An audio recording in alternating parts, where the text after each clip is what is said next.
मैं fourth semester के सभी प्यारे बच्चों को स्वस्थ और सुखी जीवन की शुभकामनाओं के साथ मेरा प्यार भरा नमस्कार। मैं आर.एस. विश्वकर्मा, प्राध्यापक political science, government college Pamgarh से आपके सामने लाइव हूँ। पिछले दिनों हम चर्चा कर रहे हैं उच्च न्यायालय की अधिकारिता पर, अर्थात उच्च न्यायालय के कार्य क्षेत्र पर। जैसा कि हमने कल ये बताया था कि उच्च न्यायालय को अपने निम्न न्यायालयों के समस्त पर्यवेक्षण की, समय समय पर उनकी सुध लेने की, उनकी गतिविधियों को निगरानी करने की और उनके ऊपर तमाम प्रकार के एक नियंत्रण की अधिकारिता प्राप्त है और उच्च न्यायालय को अपने से निम्न न्यायालयों को आदेश देने की अधिकारिता प्राप्त है। साथ ही साथ किसी निम्न न्यायालय द्वारा अगर कोई वादी प्रकरण आया है और अगर उसमें सुनवाई में या उसकी में कहीं कोई कानूनी त्रुटि रह गई है या संबंधित पक्ष को ऐसा लगता है कि इसमें कोई कानूनी अभी प्रावधान बाकी है, तो इस संबंध में निम्न न्यायालयों के प्रकरणों को उच्च न्यायालय में सुनने की भी अधिकारिता है और संबंधित पक्ष या संबंधित व्यक्ति जो है वो उच्च न्यायालय जा सकता है। तो इस संबंध में मेरे कहने का मतलब ये कि राज्य के उच्च न्यायालय को अपने अधीनस्थ सभी निम्न न्यायालय को उनकी सुपरविजन का, उनके पर्यवेक्षण का यह अधिकार प्राप्त है और समय समय पर राज्य का उच्च न्यायालय जो है उस पर संज्ञान लेता है और उस पर जो है वो कार्रवाई करता है। एक बात और बताना चाहूँगा यहाँ पर, अगर मान लीजिए उच्च न्यायालय के किसी आदेश को, किसी भी प्रकरण को अगर निम्न न्यायालय नहीं मानता है या उसकी अवहेलना करता है, तो ये जो है वो न्यायिक जो है अवहेलना समझी जाती है और इस संबंध में अगर राज्य का उच्च न्यायालय चाहे, जिसे हम कोर्ट ऑफ कंटेम्प्ट कहते हैं, और अगर राज्य का उच्च न्यायालय चाहे तो उस पर संज्ञान लेकर के और उसमें कार्रवाई कर सकता है, दंड दे सकता है, कर लगा सकता है, एक निश्चित अर्थदंड के तहत उसको जो है वो उस पर संज्ञान ले सकता है। उच्च न्यायालय की स्वतंत्रता के संबंध में थोड़ा सा कुछ अन्य जो प्रावधान है संवैधानिक रूप से, मैं आप लोगों को वह बताने का प्रयास करता हूँ। इसके बाद मैं बताऊंगा उच्चतम न्यायालय और उच्च न्यायालय में क्या समानता है या क्या असमानता है। न्यायाधीशों की नियुक्ति राष्ट्रपति राजनीतिक आधार पर ना करके न्यायिक सदस्यों की सलाह पर करते हैं। इसका मतलब यह है कि चाहे वो उच्चतम न्यायालय हो यानी सुप्रीम कोर्ट हो, चाहे वो उच्च न्यायालय हो, हाई कोर्ट हो, दोनों में न्यायाधीशों की नियुक्ति करने का जो विशेषाधिकार है वो भारत के राष्ट्रपति का है। यह संविधान के द्वारा पहले से निश्चित है। इसमें राष्ट्रपति जब किसी भी न्यायालय में न्यायाधीश की नियुक्त करते हैं तो यह नियुक्ति की जो प्रक्रिया है वो किसी भी प्रकार से राजनीतिक नहीं होती, वैयक्तिक नहीं होती, वरन संपूर्ण प्रक्रिया कानूनी होती है, लीगल होती है और कानूनी परामर्श के अनुसार होती है। जैसे अगर किसी राज्य के उच्च न्यायालय में किसी न्यायाधीश की नियुक्ति करना है तो उसमें राष्ट्रपति, मुख्य न्यायाधीश या संबंधित राज्य के राज्यपाल की सलाह या उसकी न्यायिक सारी लीगल प्रोसेस देखने के बाद जो है उसकी नियुक्ति होती है। कहने का मेरा मतलब कि यहाँ पर कोई भी राजनीतिक दायरा या मामला, उसमें राजनीति से प्रेरित उसमें कुछ भी नहीं होता, सारी चीजें उसमें वैधानिक होती है और जो न्याय की कसौटी में जो व्यक्ति खड़ा उतरता है, न्याय की सारी प्रक्रियाओं को पूरा करता है, सारी फॉर्मेलिटियों को पूरा करता है, राष्ट्रपति उसी की नियुक्ति उच्च न्यायालय में करते हैं। राजनीति से उसमें बिल्कुल कोई मतलब नहीं है, राजनीति से उसमें राजनीति का कहीं कोई प्रभाव उसमें बिल्कुल भी नहीं होता। इसी प्रकार न्यायाधीशों को भयमुक्त होकर कार्य करने की स्वतंत्रता है तथा निर्णय में गलती होने पर भी उसे कदाचार नहीं माना जाएगा। मैं इसको और थोड़ा सा बताने का प्रयास करता हूँ। न्यायाधीशों को भयमुक्त यानी न्यायपालिका को हमारे यहाँ इसीलिए स्वतंत्र रखा गया है कि न्यायपालिका अपना काम स्वतंत्र रूप से कर सके। न्यायपालिका किसी की मित्र नहीं है, न्यायपालिका किसी की शत्रु नहीं है, न्यायपालिका किसी के साथ में अच्छा या बुरा करने का प्रयास नहीं करती। न्यायपालिका न्याय के अनुसार, न्यायिक प्रावधानों के अनुसार अपना कार्य करती है। और अगर उसमें किसी भी प्रकार के जजमेंट से या न्यायिक प्रक्रिया से अगर कोई व्यक्ति या कोई समुदाय संतुष्ट नहीं है और उसको चाहे कि अगर हम उसको राजनीतिक रंग दे दें, तो न्यायिक प्रक्रिया को किसी भी प्रकार से राजनीतिक रंग देने का उसमें प्रयास नहीं किया जाता और न उसमें राजनीति का कोई स्थान रहता है, और उससे न्यायपालिका या उस न्यायाधीश का कोई भी कदाचार या दुराचरण उसमें नहीं माना जाएगा। इसलिए हम उसको कह सकते हैं कि न्यायपालिका बिल्कुल इंडिपेंडेंट है और इंडिपेंडेंट रूप से इसीलिए उसको इंडिपेंडेंट रखा गया है ताकि उसमें किसी भी प्रकार का कोई व्यक्तिगत, सामाजिक, सांप्रदायिक या कोई राजनीतिक प्रभाव उसमें न हो।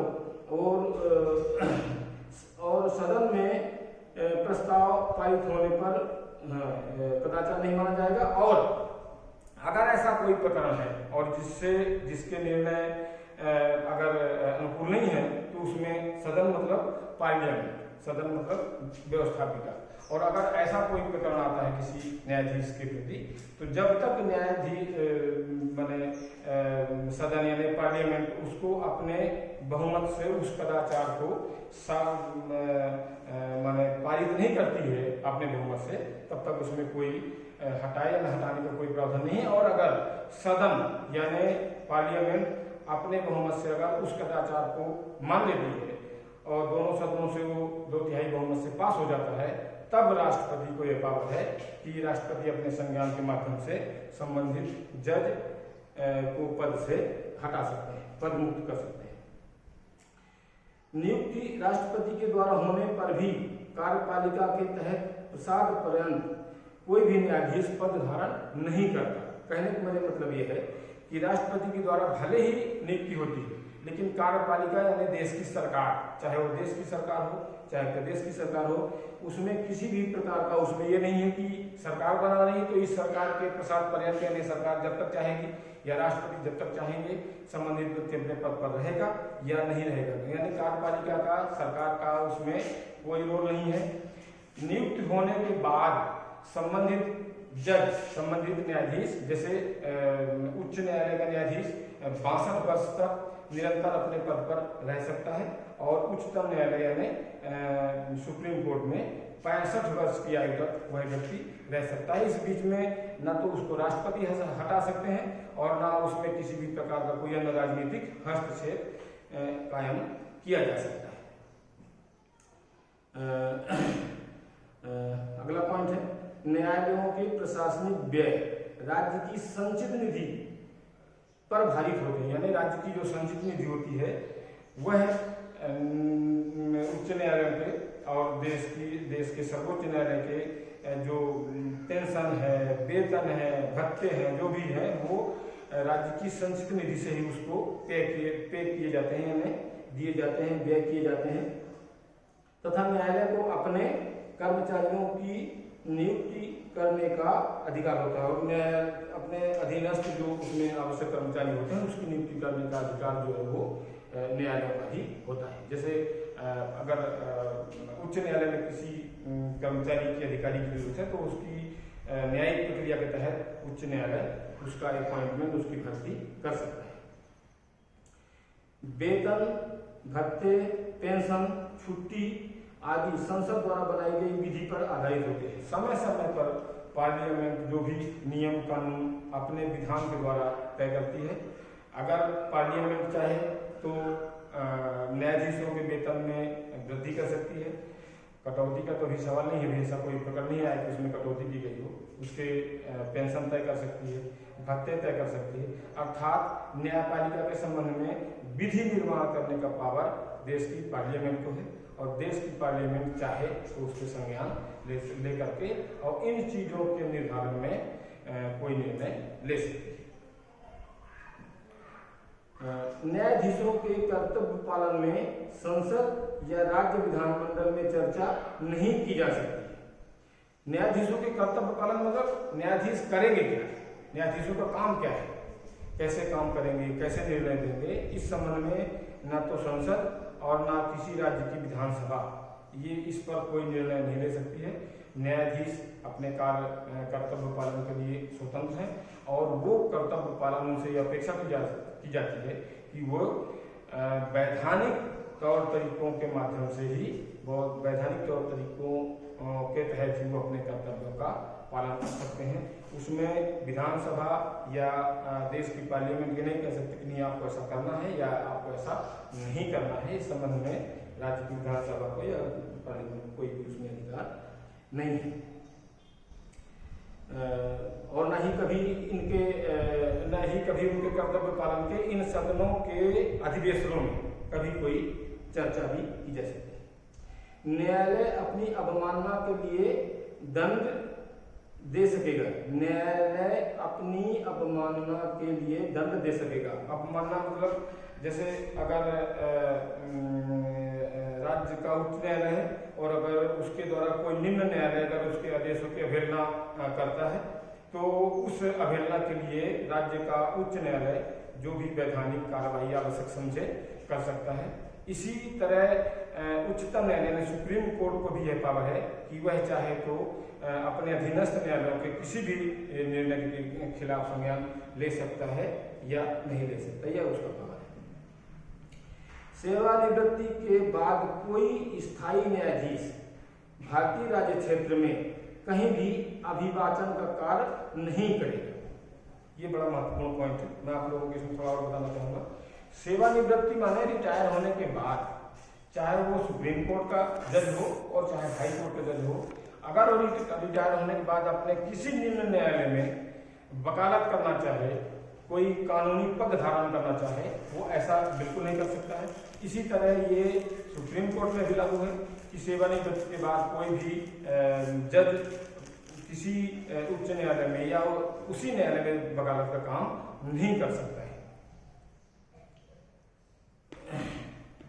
उच्चतम न्यायालय और उच्च न्यायालय राज्य को छोड़कर अनुच्छेद 220 के तहत इस प्रकार की व्यवस्था की गई है।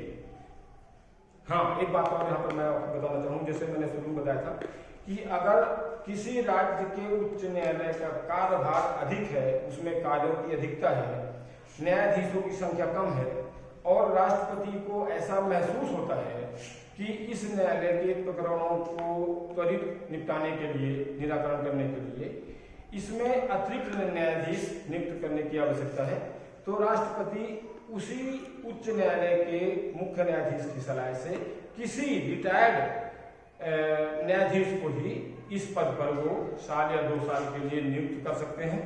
और जब तक ऐसा कोई राष्ट्रपति के द्वारा नियुक्त व्यक्ति जब तक पद में रहेगा, काम करेगा, तब तक उसको उच्च न्यायालय की वो सारी सुविधाएं मिलेंगी जैसा एक न्यायाधीश को मिलती है। राज्य की कार्यकारिणी कार्य और न्यायपालिका से पृथक होंगे। राज्य की कार्यकारिणी यानी कार्यपालिका यानी सरकार और न्यायपालिका ये बिल्कुल एक दूसरे से अलग होंगे। इसमें किसी भी प्रकार का कोई तालमेल संवैधानिक रूप से नहीं रखा गया है। न तो कार्यपालिका का कोई प्रभाव न्यायपालिका पर पड़ेगा और न न्यायपालिका अपने किसी भी निर्णय या कार्य के लिए या किसी भी जजमेंट के लिए, किसी भी अन्य प्रकार की गतिविधियों के लिए वो सरकार पर डिपेंड नहीं है। कहने का मतलब ये है, तो कार्यपालिका और न्यायपालिका ये बिल्कुल अलग स्वतंत्र धारणाएं हैं। जैसे हम सरकार के 3 अंग पढ़ते हैं, व्यवस्थापिका, कार्यपालिका, न्यायपालिका। व्यवस्थापिका और कार्यपालिका एक दूसरे में समाहित है, दोनों एक दूसरे के पूरक हैं। व्यवस्थापिका से ही कार्यपालिका का निर्माण होता है और कार्यपालिका व्यवस्थापिका पर प्रति उत्तरदायी रहती है और जैसा व्यवस्थापिका निश्चित करती है, कार्यपालिका लगभग वैसे कार्यों को संपन्न करती है। लेकिन ये बात न्यायपालिका पर बिल्कुल लागू नहीं होती। न्यायपालिका बिल्कुल उन्मुक्त रखी गई है, इंडिपेंडेंट रखी गई है और न्यायपालिका के कार्य गतिविधियां वो कार्यपालिका से बिल्कुल स्वतंत्र होंगे। इसका उपबंध भारत के संविधान के अनुच्छेद 50 में निश्चित किया गया है। न्यायाधीशों की आयु के बारे में विचार भारत के मुख्य न्यायमूर्ति की सलाह के द्वारा निपटाया जाएगा। अगर किसी न्यायाधीश के आयु यानी उम्र के संबंध में किसी भी प्रकार का विवाद है तो उसमें न्यायालयीन प्रक्रिया के तहत राज्य के या देश के मुख्य न्यायाधीश की सलाह से उस विवाद को निपटाने का या समाधान करने का प्रयास किया जाएगा। इस प्रकार से ये उच्च न्यायालय की स्वतंत्रता से संबंधित कुछ विशेष प्रावधान थे। इसमें थोड़ा सा और है, उच्चतम न्यायालय की तरह ही राज्यों के उच्च न्यायालयों को भी कानून से संबंधित मामलों में न्यायिक समीक्षा करने का अधिकार है। यह संसद व राज्य विधानसभा द्वारा बनाए गए किसी ऐसे कानून को जो मूलभूत अधिकारों का हनन करते हों को असंवैधानिक घोषित कर सकता है तथा इसके निर्णयों की अपील उच्चतम न्यायालय में भी कर सकता है। इस संबंध में मैं थोड़ा सा बताना चाहूंगा। जैसे इसका कहने का मतलब ये है कि अगर उच्च न्यायालय है तो जो विधि निर्माण का कार्य राज्य की व्यवस्थापिका को है, यानी कानून बनाने का अधिकार जो विधानसभा को है और देश में संसद को है, तो अगर संसद किसी भी विधि का निर्माण करती है और उस विधि के निर्माण में जो प्रोसेस अपनाया गया है, जो तरीके अपनाए गए हैं, उनमें अगर ऐसा महसूस होता है किसी भी व्यक्ति, किसी भी दल या किसी भी पक्ष या समुदाय को कि इसमें कानूनी त्रुटि है या इस पर कानूनी रूप से विचार किया जाना आवश्यक है, तो इस संबंधी अपील संबंधित व्यक्ति या संस्था राज्य के उच्च न्यायालय में, और अगर वो पार्लियामेंट द्वारा विधि निर्माण किया गया है तो देश की संसद में अपील कर सकता है और उसमें विचार के लिए आवेदन कर सकता है। राज्य के उच्च न्यायालय का और देश के सर्वोच्च न्यायालय का यह दायित्व है कि अगर ऐसे कोई प्रकरण उसके समक्ष आते हैं तो उन पर वह संज्ञान लेकर के उस पर विचार कर सकता है, और अगर वह विधि संवैधानिक प्रक्रिया के प्रतिकूल है, अनुकूल नहीं है, तो उसको वो असंवैधानिक घोषित भी कर सकता है, उस प्रस्ताव पर रोक लगा सकता है, उसको असंवैधानिक घोषित कर सकता है।